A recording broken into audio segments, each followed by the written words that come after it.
I love JoJo's Bizarre Adventures, and we are currently on part 9.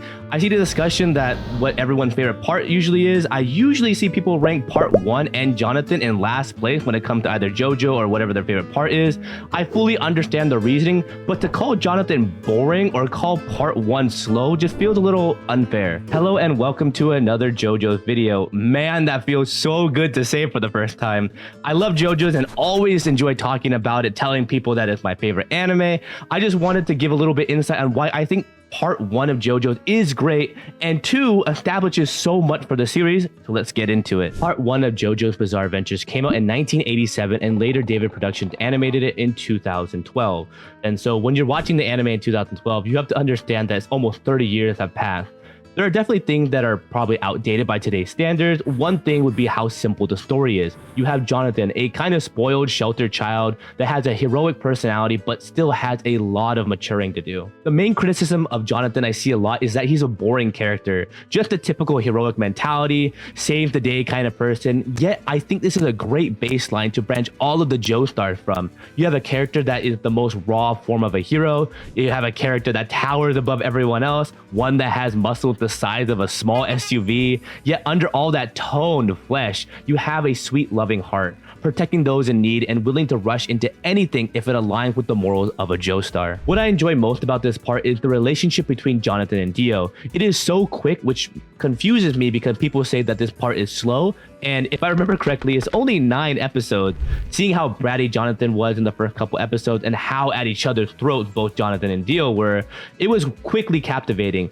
George Joestar has to be the most frustrating thing in this whole part though. You have a father who adopted a random kid from a guy who was trying to rob his corpse, and yet Jonathan is the liar and Dio is the perfect son? I find it great to see a time skip that happens, they really getting along. Like, it is very surprising. Dio's just playing the long game, but Jonathan genuinely believes there is good in Dio. They're like brothers, but for a bit, we can slowly see that Dio is poisoning George Joestar. Jonathan then proves to the viewer that he isn't the spoiled brat anymore. He is a fine gentleman worthy of the name Joestar, showing that he's a strong man that does what he needs to do in order to help people in need. Not killing anyone, but doing everything he needs to do to save his father. It's just nice to see a time skip that wasn't for nothing. He's stronger, more mature, and focused on his goals. When confronting Dio back home, he still sees the good in him, yet Dio gives up his humanity for power. Then we have the journey to learn Hamon and the introduction of Zeppeli. I think Hamon is a wonderful power system and very interesting in use. We have the confrontation of Dio, with Jonathan being the one to put an end to him. Jonathan later married and sets off to America. Dio, still alive,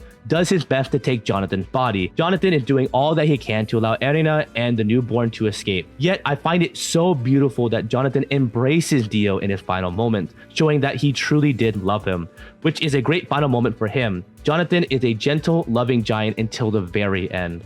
Which is even more crazy that we know that Dio does take over Jonathan's body to show that they are polar opposites of each other. Araki has come out and stated that he did make Jonathan a little bit too pure, yet I think this is a perfect starting point to have all the other Joestars kind of originate from. Like, each of the Joestars kind of deviate from what it means to be a perfect hero in some kind of way, but they all have that Joestar drive and the Joestar mentality that gets them through whatever obstacle that they encounter. I know there are jokes that Jonathan is looking down from heaven at his descendants with disappointment, but in reality, I don't think he would be disappointed in any of them. Maybe Joseph because he cheated on his wife, yet all the Joestars fought for something noble. Joseph, even though he's a trickster and doesn't fight nobly, Joseph did do his best to stop the perfect being. You have Jotaro, who traveled to Egypt to stop Dio in order to save his mom's life.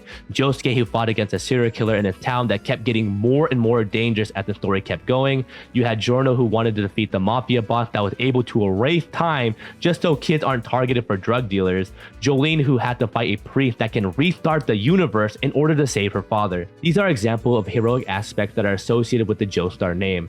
That is why I think having Jonathan and this part be so simple allows the other Joestars to deviate from this. It allows them to step in and out of the definition of a hero, the blueprint that Jonathan had left for them. They all branch out what it means to be a hero that allows the concept of a hero to be found in places that break the mold, allowing conflicting characters to uphold the mantle as a hero. That concludes my thoughts. I think we have to understand that part 1 was created a long time ago, and it being simple doesn't mean that it's bad. I think it's a really good pacing for for an old story. It has a complete story. It really shows the growth of Jonathan. Dia was very engaging character that was always fun to see. Even though the other part do have more interesting character and storyline, I do think that we can't take away from the foundation that part 1 has set for them. Thank you for making it to the end of the video. I would love to know what your favorite part of JoJo is and why. I will do my best to have a fun conversation in the comment below. Like always, please be respectful. Thank you again for making it to the end of the video. I have been your bestest bro, and I'll see you when I see you.